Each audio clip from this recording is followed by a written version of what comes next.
On this episode of WarDocs, we speak with physical therapist, Army Major Jon Umlauf.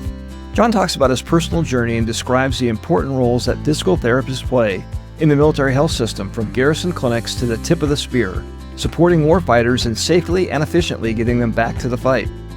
He talks about how musculoskeletal ultrasound is changing the way that PTs practice and how it can be used to improve care and treatment decisions both in the clinic at home and in deployed Role 2 medical units. Dr. Umlauf outlines some of his important grant-funded studies that will shape the way that MSK ultrasound training is conducted and how expanded indications will be utilized in the future. Jon is also married to my co-host Lindsay, and they both describe how the military supports married couples that are on active duty at the same time. Find out more about Major Jon Umlauf and our previous guests on our website, wardocspodcast.com. And make sure you follow WarDocs on your preferred podcast platform and subscribe to our WarDocs YouTube channel. I'm your host, Dr. Doug Soderdahl, retired Army urologist, and I'm joined today by my co-host, Major Lindsay Umlauf, active duty physical therapist. Welcome to WarDocs, the military medicine podcast. This show brings you a first-hand, behind-the-scenes look into the mission, unique opportunities, and deployed experiences of the entire military healthcare team. From state-of-the-art hospitals in the United States to the most austere environments across the globe, WarDocs has you covered. Today we're privileged to welcome Army physical therapist Major Jon Umlauf to WarDocs. Jon, thanks for joining us today. Thank you for having me. Tell us what inspired you to serve as a military physical therapist. I actually started, I think like a lot of people, being a physical therapist is actually a second career in the military for me. So I started my career as what's called an environmental science officer. It's a really cool profession where you're doing like field sanitation, industrial hygiene, entomology. And I was working in a brigade combat team, in a Role 2 environment where you're working with a lot of other medical providers. And I worked kind of closely with the physical therapist. We would travel around a bit together, and I just learned about the physical therapy profession from him. And then I started doing a lot of research, and I got to shadow him for a little bit to see if this is a profession I really liked. And what really clicked for me is I really wanted to get into patient care. My father's a physician. I kind of grew up exposed to that. And so I thought that was a great opportunity to do patient care and then really take care of soldiers in a different way to help them, like rehabilitative, and then kind of with their performance and movement needs as far as making sure they're fit to do their job. And so as I was shadowing him during a deployment, he told me there's this Army program and you get to go to school for free and you don't have to leave the service. And so tell me more. Where do I sign up? So it wasn't very long until I applied to the Army Baylor DPT program. And fortunately, I don't know how, but I was accepted in that program. So what are the options? You're in the military, you're serving, and you want to do physical therapy. Are there other options besides Army Baylor to get scholarships to go to other schools, or what could you do? Yeah, that's a great question. The majority of Army physical therapists are actually trained by the Army Baylor DPT program. It's an entry-level program. You're on active duty, and you actually now apply for it the same way you would apply for a civilian program. With the growth of H2F and the needs of the Army, we've actually started increasing how many we recruit from what we call direct accessions, where your PT, you could do ROTC or a health professional scholarship, and there's reimbursements and loan repayment programs for civilians to come in, but even direct accessions, usually you would have to, right now, because the demand's so high and the quality of the candidate's so high, usually they're experienced physical therapists. They've graduated from a DPT program. They've worked a few years in the civilian, and they apply to become a direct accession in the Army. So we're starting to see a large increase as far in the Army for that. And then our sister services, Air Force and Navy, they actually they have a smaller portion that go to the military doctor of physical therapy program, and they have a lot more that actually are direct accessions, and some of them are directly from entry-level programs, but a good amount of those are actually experienced physical therapists, experienced civilian physical therapists that want to serve in the military. Now, to attend Army Baylor PT program, do you have to be in the military to get accepted, or will they accept civilians if they want to join the military? So yeah, we actually, the vast majority are civilians. We have, as right now, a class size of 32 students that start at the Army Baylor program. Four of them are Air Force, four of them are Navy. And then of the Army, I would say maybe a third have prior service experience, but then the vast majority are directly from undergrad and they apply through what's called the PTCAS system. So it's the same application process you would do for any civilian doctor of physical therapy program. And instead, you can apply to the Army Baylor program. And we've very similar admissions processes, but we're looking for individuals, high caliber individuals that understand what it means to serve in the military and have interest to serve in the military as well. So, one of the reasons of having you on the podcast is to talk about musculoskeletal ultrasound, specifically how it's used by military providers like physical therapists. For those unaware, how do physical therapists use ultrasound imaging? So that's a great question. And we use it a little bit different than the rest of, I think, medical professionals who I think primarily use it for diagnostic purposes or assessing different medical conditions, which is a very big part of how physical therapists use ultrasound imaging, which is to help inform their assessment of a musculoskeletal condition, whether that be evaluating a strain, a sprain, even for fractures, any kind of musculoskeletal assessment that we do. But we've actually been using ultrasound imaging for quite a long time in the physical therapy field, and we also use it for rehabilitative needs. So a patient has maybe low back pain or even a pelvic health condition, and with ultrasound imaging, we can kind of cue that patient into maybe engaging different muscles, making sure they're engaging the right muscles at the right time, and give them biofeedback to make sure they're doing it and kind of give them reassurance that they're doing exercise appropriately. And then we can also use ultrasound imaging to see if it has an effect. And some of that is muscle quality or function.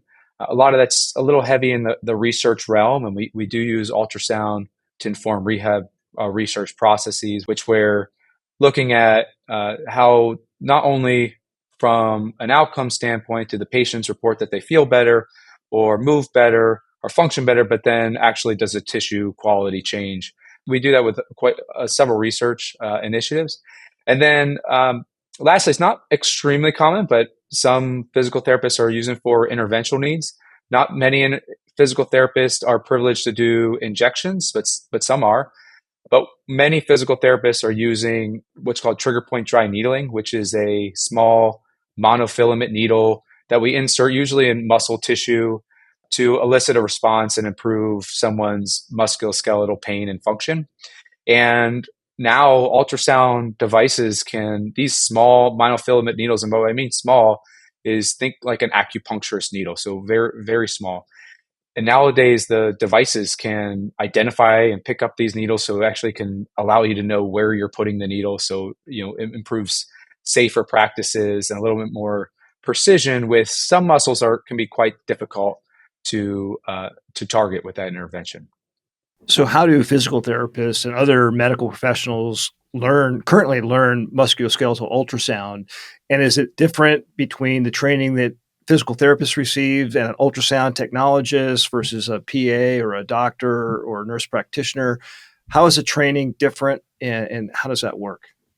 It's probably generally pretty similar. Now, unfortunately, several medical professionals do have, it's structured into a fellowship program where they have longitudinal training over that time, like emergency medicine physicians or rheumatologists, like PAs we have an emergency medicine ultrasound fellowship for PAs that they can attend to get very deliberate training. Obviously, radiologists and sports medicine physicians, it's a big part of their fellowship. So as of right now, we don't have it formalized as far as a long-term training. So the way physical therapists typically are learning it, usually they're probably exposed to it during some form of entry level training. Often, maybe not always, but most of the time, it's part of some form of entry level. They're exposed to it, they understand what it is, and then when they want to learn, at least from a diagnostic perspective, they're most likely going to attend a continuing medical education course, like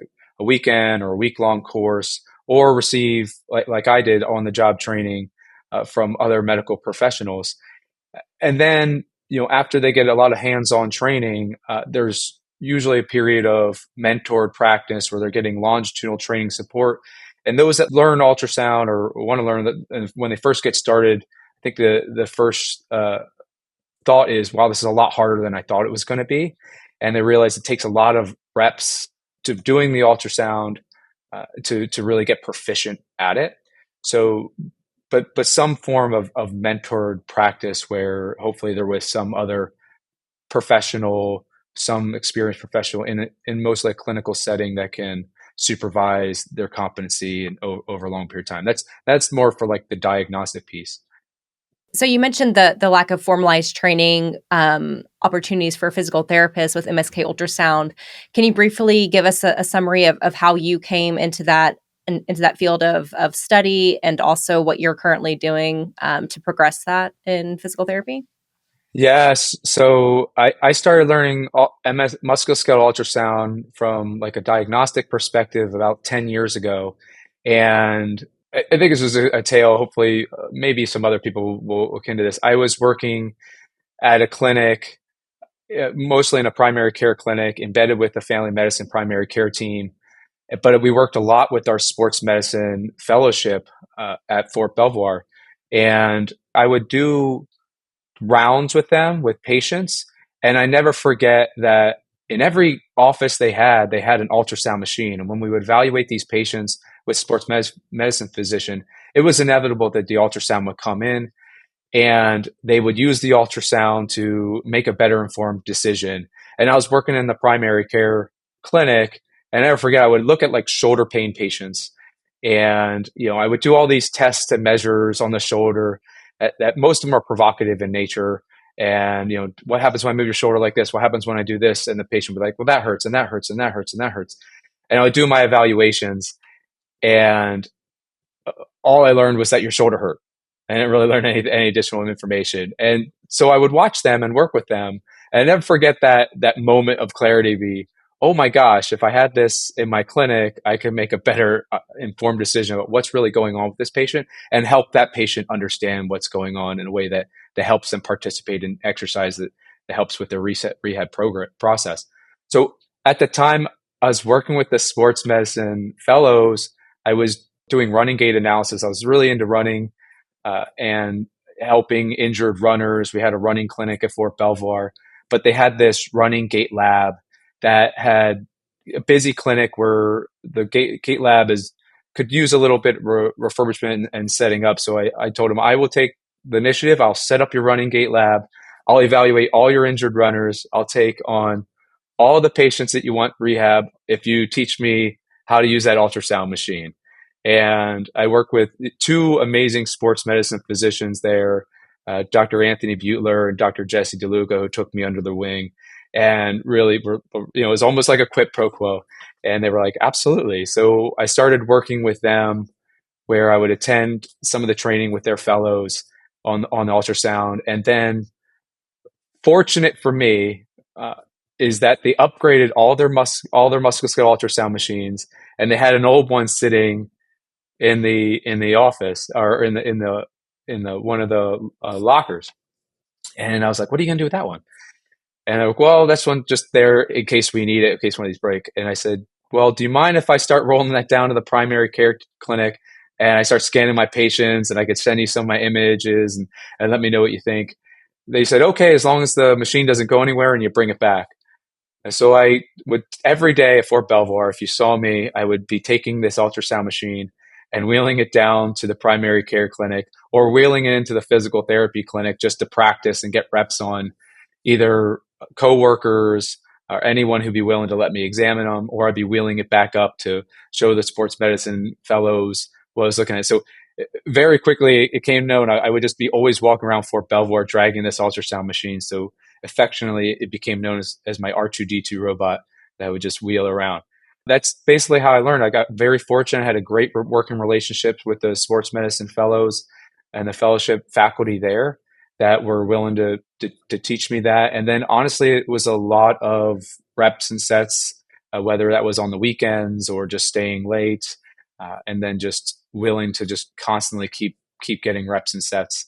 And then over time, I did enough cases to sit for what's called the RMSK. It's a certification from the Alliance for Physician certifications, and it's a 4-hour 200 question test, and it's a good way to externally validate your competency. And so I took that and passed that. I've been doing ultrasound ever since. So do most hospitals allow privileging for physical therapists to do musculoskeletal ultrasound? And if they do, how do they ensure the competency of their kind of recurring tests or continuing medical education that you have to do? I haven't heard of a clinic saying a physical therapist can't seek privileging for this. It is like musculoskeletal ultrasound, as far as the diagnostic piece, it does take a bit of competency and skill, and it takes time to anyone starts learning that. So right now, the process is pretty typical to any added privileges. That's a supplemental privileges where you submit for a FIPE with a supervision plan. And then once you meet that supervision plan, you transition to the OP process. And so right now, that's kind of the challenge is what's a good supervision plan? And that's usually the question. There's not a specific set definition to say this is exactly what that means. The consensus is generally probably around 150 to 300 scans. Then once you kind of complete that with some level of supervision, and usually it's a transitional supervision where direct to indirect and immediately available and then indirect supervision. But then after about that time, you're pretty independent. My recommendation, at least for anyone, is to seek some form of external validation. So whether that's a certification exam, and then they have their standards as far as how to upkeep that. The AIUM is another great institution, the Academy of Ultrasound Institute Medicine. And they have some guidelines for training, and theirs is to continues to do about, I believe it's 150 scans every 3 years. But this is a skill that you have to maintain and you have to keep doing. Unfortunately, it is quite perishable once you learn it. So it's a challenge, I would say. There's not this is the defined way, but hopefully people are starting to do those supervision plans and demonstrate competency from a credentialed or certified practitioner that can help them there. So let's say you're doing this in a clinic. How are the images captured? Are they archived in some kind of PAC system, or do you take just some still shots and say, this kind of represents my exam? How does that work? The truth is it's probably not consistent across the board and depends on where you're working and what machine you're working with. Only a few machines are authorized to operate right now with Genesis, and with the ones that are great. But once you have a machine, you have to work with your local IMD to get it on the network, and then you can pull off your patients and image and put the images is right into their EMR. But there's many machines out there that no matter what you image, you'll never be able to put it on the EMR. Your handheld portable ultrasounds that you'll do at the bedside that are absolutely great for quick bedside immediate information. You'll see this a lot of times in the emergency rooms. It probably is not uncommon for them to have both machines, some that can upload images to the patient record and those that they have kind of maybe in their pocket or in like a satchel or something, where they can bring it around with them as they're moving around. And that's pretty commonplace that I've seen. And then in brigades where they're deploying, it's no real mechanism for them to upload or share, it's a little bit more challenging. So some of these portables or handheld devices, there's some other means that you can share images, but not that you can actually upload it on their records. So, in addition to your completion of a Doctor of Science and fellowship training in manual physical therapy, you recently completed a master's in health professions through the Uniformed Services University. For those not familiar with this opportunity, can you tell us a bit about the program and its impact on you as an educator? Absolutely. I actually just recently completed my exit interview with UShoes, and I got to reflect a lot about that experience. Hopefully, it's not the best kept secret. It's no longer a secret, and everyone knows about it. But if you're working as a an employee of the federal government, civilian or uniformed, it's open to you. It's a free program. They have certificate, masters, even up to PhD programs, and their programs, the Center for Health Professional Education, what they aim to do is improve your abilities as an educator, someone's going to work in educational leadership, and then actually educational research. And like those are their three big pillars. And I would tell you, when I applied to that program, it's distance. And I've had prior experience with some distance training that I wasn't really, okay, I don't know, this usually doesn't work for me. But the amount of support and the structure of that program was pretty life changing for me as far as my skills, like trying to develop my skills and want to continue to improve my abilities as an educator. But I think the reason I went to that, I didn't want to fall into the trap of just teaching people the way I want to be taught, or the way I was taught, or the way I like to learn. And so I wanted to get a little bit more information, like how do I adapt training to meet the individual? And it's an amazing program that really sets you up well. And I think we do a good job in our programs of really setting people up to be great clinicians. And this is a program that I want to be a great educator and a great clinician. And this is a great program. These are great programs for you. Again, they are free. Now, one of the big elements that I was looking at was not just as a physical therapy educator, but also with the musculoskeletal ultrasound, and really trying to think, how do I take this skill and start building it and expanding it through the physical therapy profession. I had been doing musculoskeletal ultrasound for some time. I'd gone back to do fellowship training. I've got a Doctor of Science, but during this time, I didn't see physical therapy really embrace musculoskeletal ultrasound the way I thought it would be.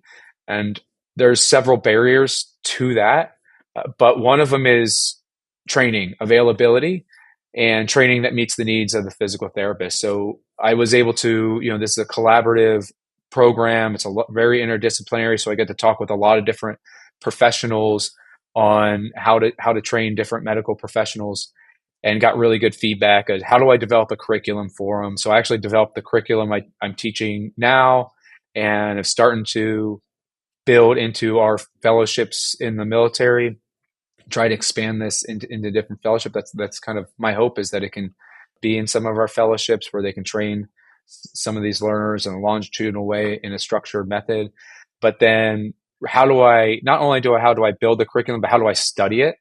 And too often times I do feel that we attend medical education courses, like a weekend course, and then the training doesn't transfer and it doesn't really integrate into your medical practice. And I was seeing that quite a bit, no matter what it was. I'd see people continuously attend medical education, specifically in ultrasound, PTs, and then not many be applying to the RMSK, which is a certification program for ultrasound. So I wanted to start studying that, but I didn't really know how.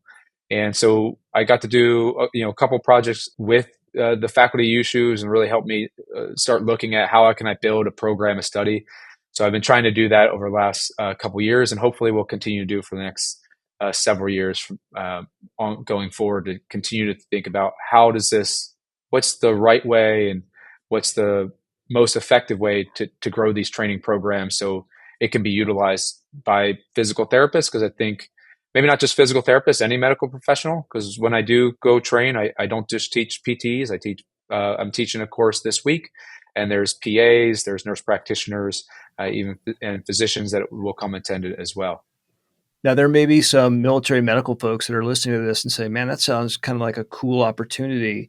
One thing I want to know, is there some kind of active duty service obligation if you take this training, and what is the cost or the payment ultimately? Great question. I'm almost upset that I didn't say that right away, but it's free. It's not only is it free, there's no service requirement, there's no ADSO to attending this program.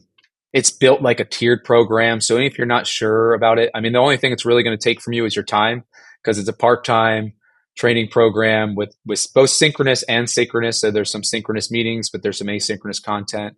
There is, every year they do get together for a short period of time at UShoes, and you get to meet the faculty there. And if you're doing research, you get to collaborate with the research with them. But so no financial requirements. And like I said, it's built like a tiered program. So you can start with the foundations and just taking some of the didactic training, and then apply and move up to the master's and or PhD. And, with those, there's a master's in health profession education. And the only difference with that is that you need to publish medical education that you're doing. And the PhD has obviously a lot more scholarly and research requirements as well. So speaking of research, you've acquired quite a bit of grant funding to study musculoskeletal ultrasound in the military. And one of those grants involves implementing diagnostic MSK ultrasound in deployed Role 2 medical units. And I know from just talking with you that you recently trained a couple physical therapists who deployed to Poland with U.S. medical units. Tell us a little bit about the lessons learned, and how does this shape the future of how MSK ultrasound can be used closer to the point of injury on the battlefield?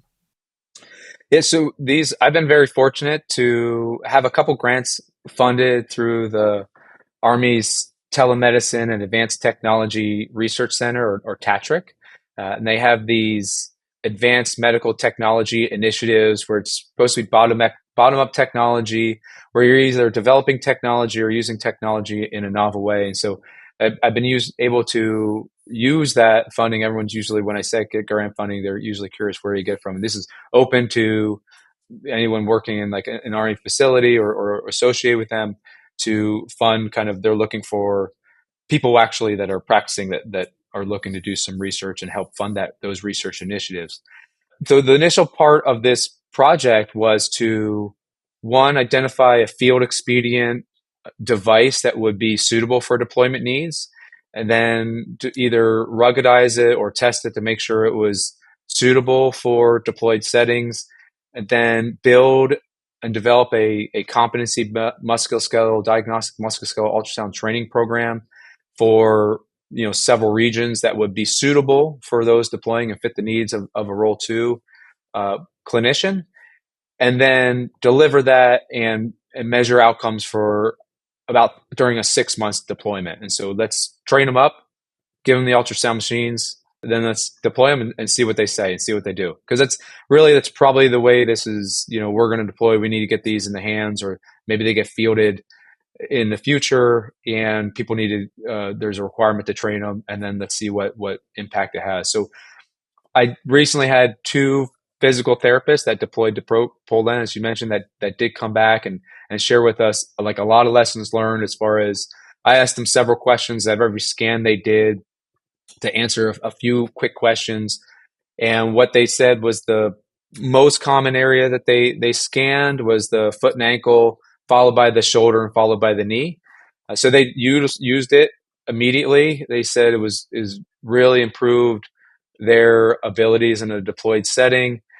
That it's not a mystery that musculoskeletal injuries are a leading cause of disability and a large reason for even redeployments and evacuations from theater. So it also informed their decision to either retain or evacuate someone to the next echelon of care in almost half of the scans that they did. So about like 40% of the scans they did, it helped them know, yes, this is someone I can manage in theater. I do not need to send them for further imaging. And then 2 of them did require actually evacuations based specifically on ultrasound findings. And we also asked them, did it alter your plan of care that you were going to do in theater? And over 50% of the cases that they scanned, they said, yes, my plan of care that I was going to do for this patient changed because of the ultrasound findings. Most of those, like when you say, like, what kind of changes would you do, is that they were better able to match their rehab decision making to the severity of the injury. And unfortunately, our orthopedic test and measures are a little bit limited. One of the great emergency medicine physician, Colonel Melissa Myers, she always would say, you can look at a box and shake a box and turn it in all sorts of ways, or you just open the box and look inside. And that's what they say. That was the great thing about ultrasound. We could just look inside and kind of see what's going on. And then the other thing that they really said was their communication skills with other providers and the patients was much stronger, and their confidence as far as telling commanders return to duty decisions and what that would be was much improved based off. They were much more confident with those based off the ultrasound findings. I actually asked them, like, can you give me a couple examples? Tell me an example of you using the ultrasound and redeploying someone or keeping in theater. And one of the good examples they had is someone that had some heel pain, felt a pop, suspected Achilles tear, used the ultrasound, was able to identify a full thickness Achilles rupture that would not approximate. They were able to discuss that with the orthopedic surgeon at the roll 4 and evacuated that soldier. They had several other cases where someone had ulnar collateral tear in their elbow or an AC joint sprain, and they were able to do imaging and describe that imaging and what it was and the patient presentation to the orthopedic surgeon, and collaborate and decide to keep those people in theater and manage them conservatively. And they did some repeat examinations on those patients and decided they were able to manage them. And some of those were, those soldiers, while they're not out doing mission, but they can work in the talk and still contribute to the mission in a different way as they're recovering from their injury. So those are some of the really good benefits that we saw. Now, it was not free of challenges. And some of the challenges were, the machine we gave them was a very portable machine. They really did like, but it does have a shorter battery life. Even with that said, they didn't really have many challenges with the battery life, but that does seem to be something they were aware of. It did seem we didn't plan for ultrasound gel, that they were scanning a lot more than they thought in the ultrasound gel. So, there's some good studies out there actually in operational medicine. There's alternatives you can do. And, I should have probably told them, here's some alternatives you could do. That if you don't have ultrasound gel, you can use these other options in theater. And then one of the big things was their proficiency, and they didn't feel the training, while it was great, and they didn't feel they had enough time to make really challenging or complex diagnoses. And so, there were times where their confidence wasn't as high as they'd like to be, and they wanted to get further training and more deliberate training to become more efficient, to make maybe more challenging diagnosis and use the ultrasound even more. So that was kind of some of the challenge that they communicated. So you also have a study looking at different ways to train a physical therapist to use diagnostic ultrasound to evaluate acute ankle sprains. This must be a very common presenting condition in the military environment, as you previously mentioned. What have you learned, and how should military medicine utilize these findings? So, yeah, this was another grant-funded project where we decided to develop some simulation models with ultrasound, and trying to think about, well, if we could do some asynchronous training with some simulation probes, and then did some hands-on training in the way you would traditionally use those. And we were looking at competency development and how well the learner could actually perform an exam of the ankle, of an entire foot and ankle. And the foot and ankle is a great structure. As I mentioned, that it's probably the most common place you're going to scan is strains and sprains of the foot and ankle tend to be a really large leading reason for people on limited duty or missed duty or ambulatory care visits. So, and in ultrasound, it has a lot of complexity to it. There's a lot of structures that are pretty easy to scan, and then there's some that are very challenging too. So it had a wide spectrum for us to, this is a great area to get started, and let's test specifically the foot and ankle. And so the foot and ankle, we found that asynchronous training, that their knowledge increased, their understanding of it. So not surprising, their confidence in their ability to do the ultrasound increased as well. But their competency, their ability to perform the exam didn't change from baseline, like didn't change very much at all. But after hands-on training, just 4 hours, their ability to perform an ankle exam significantly improved. And to the most important structures, they were able to perform a competent ankle exam. To some of the more challenging, difficult structures, the image, they were still limited, and they needed probably a little bit more, I would say, for some of the more challenging diagnosis in the foot and ankle, they probably need a little more additional training. And so I think what I would say is there's probably some kind of recommendation for a tiered educational program. Like maybe these are the most essential things to train people if they're going to deploy, the easier to recognize your own. Almost anyone can probably pick up an ultrasound and I see the Achilles tendon. But some of the very small ligaments are a little more challenging to diagnose in a very small manner. Some of these are difficult. But we actually took those findings and we parlayed that into another study where we actually looked at ankle sprains, as you mentioned, and we took a bunch of people with acute ankle sprains, and we used ultrasound to determine their severity and match their injury severity to specific rehab strategies. And ankle sprains is a great one to choose because I think everyone's had an ankle, not everyone, but most people have suffered unfortunate ankle sprain. And it's not really seemed like a serious condition, but a large amount of people tend to have chronic problems with these. They continue to roll their ankles, several times over the next year. And, long term, that can lead to some long-term disability or chronic ankle instability, or even post-traumatic arthritis. So we specifically in rehab strategies, the most common thing we really did was bracing strategies. So we matched different bracing strategies based off injury severity. So if you completely tore the ligament, we'd brace you very conservatively, versus if the ligament was identified and fully intact, we were using just more like a lace-up brace, something you use pretty commonly.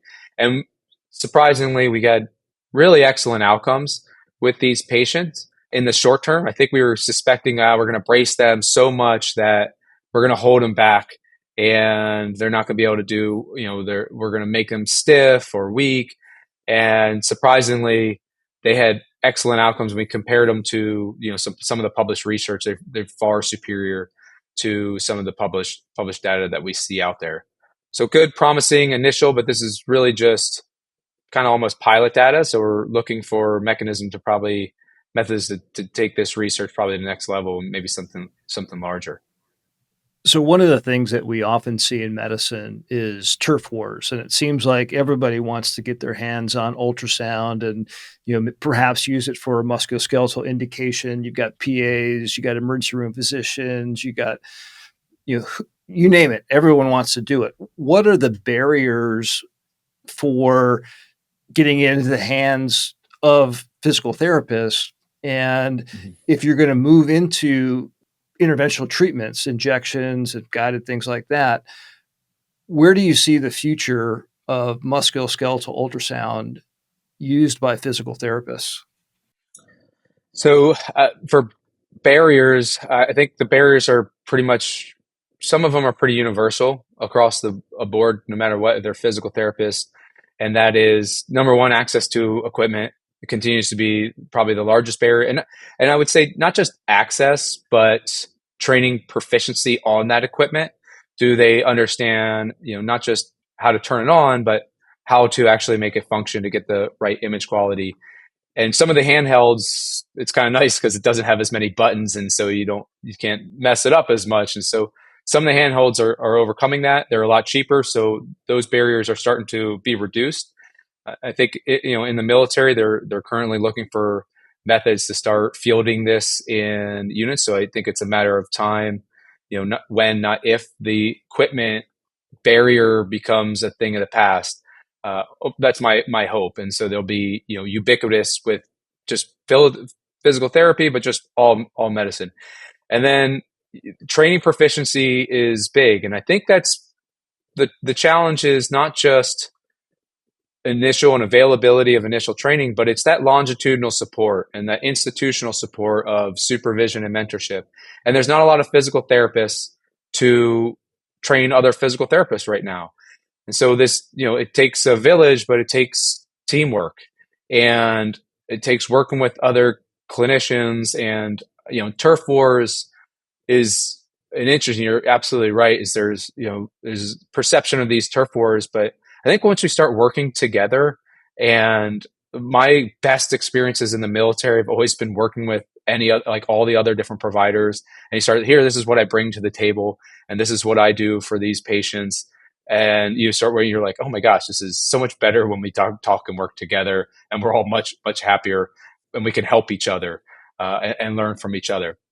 I think the training proficiency for ultrasound and longitudinally, and why I think musculoskeletal, I highly encourage not just PTs, but all medical professionals that are going to be seeing musculoskeletal, especially PAs working in battalion or brigades, any family medicine physicians, is that, I know it's a big time commitment to bring out the ultrasound and use it. But as far as like deployed settings where EFAST and FAST exams are probably the number one reason that we're going to use an ultrasound, and that's, life-changing decisions and the things that the physicians that are going to use these ultrasound machines, these that can use them for these life-saving, or the PAs, these life-saving decisions on, is there fluid here? Yes or no? I need to change this person's a more immediate need than anyone else.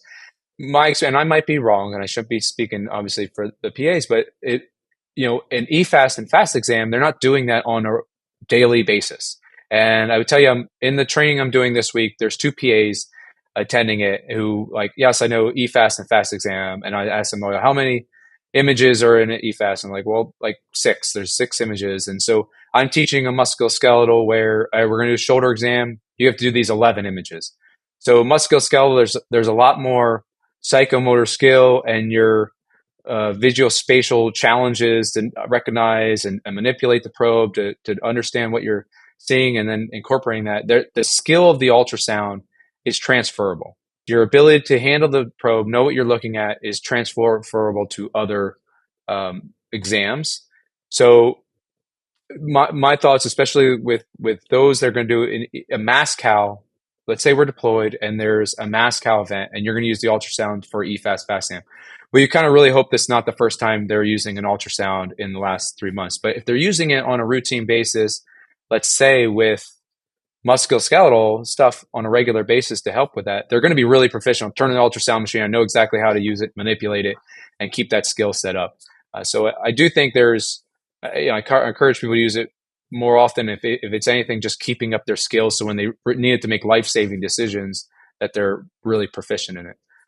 So scoping back out from the discussion, what advice would you give to junior AMED officers who have medicine as part of their profession? I don't know if I have any great like words of advice. If I think I was like talking to myself a long time ago, what I would say to myself as a junior officer would probably be, remain humble. I think early on I was a little, maybe it was the military, but I don't know, but I was rewarded by being overconfident and thinking I knew all the answers, and, couldn't look vulnerable, and I had to look pretty confident all the time. And I recommend to myself, I could go back in time, like, be more curious, work on my intellectual character, and work a lot more, and be willing to be more open-minded and work with other professionals a little bit more earlier on.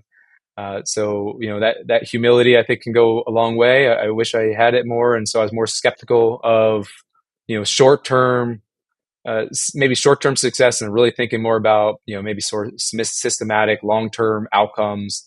That's why I say be curious, and the other thing is really maybe evaluate what success looks like for you, and that could be short-term, long-term, and evaluating. If it was me, I think I was so focused on short-term successes and that I wasn't really spending enough time really thinking about my organization, organizational culture, and taking care of people and thinking about what really long-term things I could help that would be successful for the organization. I wish I had a little more longer view when I was a junior officer. That's just probably for me. So one of the things we mentioned at the very introduction to this podcast is that, Jon, you're married to Lindsay. And so one thing I wanted to ask is, how does the Army or the military, how well does it do in supporting that relationship as a married Army couple program? They have that. Family is so critical. How does the military support a couple that's married in the medical profession? It's a great question. Like we could probably answer that one together. We've been very lucky, and we're lucky on several fronts, probably, that we are the same profession and the same service. Uh, we get to see it. We talk to the same consultant and manager for us, and there's not many Army physical therapists, so we know them quite personally, and they know us personally, and they're invested in our careers. And so we feel very taken care of and supported. And it's a small community, so it's a great community. But I've also seen, I work with students that are married to other service members, like either different services, either Army married to Navy or to Air Force, or different professions. And I can only speak for what I've observed, and it's a very good, like it's very impressive how much support is given and efforts given to take care of dual militaries, that, as far as trying to make sure that they're co-located, but also at the meantime, trying to make sure that they are, meeting their professional goals and desires, and make sure they're being developed appropriately. And I don't know how they do it. They balance it. I'm fortunate. I'm very thankful for those individuals, but I would say I feel very supportive. And so I would say the Army has by us has exceeded our expectations. So I'll let you weigh in on that as well. Yeah. So, like Jon mentioned, we've been basically stationed together our entire careers, except for when it was voluntary, to take a deployment, or a special assignment. Like Jon was working with the Secretary of State, John Kerry, back in the day, and was traveling quite a bit during that time. But that was a voluntary assignment that he chose to take. So what I would recommend to other dual military couples is to map out your career plans together, and taking into account, your primary military education. What are your goals? So that way you can both flourish in your own individual careers, but together. So Jon and I were very lucky where he's more on that clinical side, academic, and I'm more on the administrative business operations side, where we can both grow in our careers, but we're not stepping on each other's toes with fighting for assignments. So that's just a discussion that you'd have to have with your spouse or significant other as you're planning your careers, to make sure that you're experiencing success individually and as a couple, but you're also supporting the military, because that's really what we're here to serve. So Jon, back to you. 50, 100 years from now, when the history books are written, how would you like your legacy in military medicine to be recorded? I've taken a lot away from the military. I never forget one of the first NCOs I worked with was Master Sergeant Luke Fullerton, who said, "Make sure you're always taking something away from the military, because it's going to ask a lot from you." And he was speaking more towards people doing re-enlistments. And I would say I've been able to take a lot from the military. I've met my spouse there. I've gotten several degrees, collected a bunch of that, have amazing opportunities. And so I've taken away a lot, but what I would hope that, in the military, I've kind of been so fortunate to spend so many years in education and training, where, you always hope that you leave the organization a little bit better than when you found it. Not that any organization is bad, but you just hopefully you leave your mark. But I kind of hope, as an educator, the way I remember is that I never tried to hold information back or held anything back. that, I would say I took my job seriously, but didn't take myself seriously. So I was always trying to get better and trying to be very generous with whatever knowledge I had, and I could give to the next person and the next generation of military professionals. We've been speaking with Major Jon Umlauf and husband of Lindsay Umlauf on WarDocs podcast. Jon, thanks again for sharing your experiences and insights with us, and thank you for your service to this nation. Thank you so much for having me. This was a pleasure. Thank you for listening to WarDocs. We sure hope you enjoyed it. WarDocs is a nonprofit organization supported by donations from listeners like you. Please follow and subscribe to our show on whatever platform you consume your podcasts, and rate and review this episode, and share the show with your contacts on social media. Find out more information about our show, our guests, and how to become a member of Team WarDocs on WarDocsPodcast.com. Thank you for your support. If you like war stories and medical drama, WarDocs has you covered. Spread the word.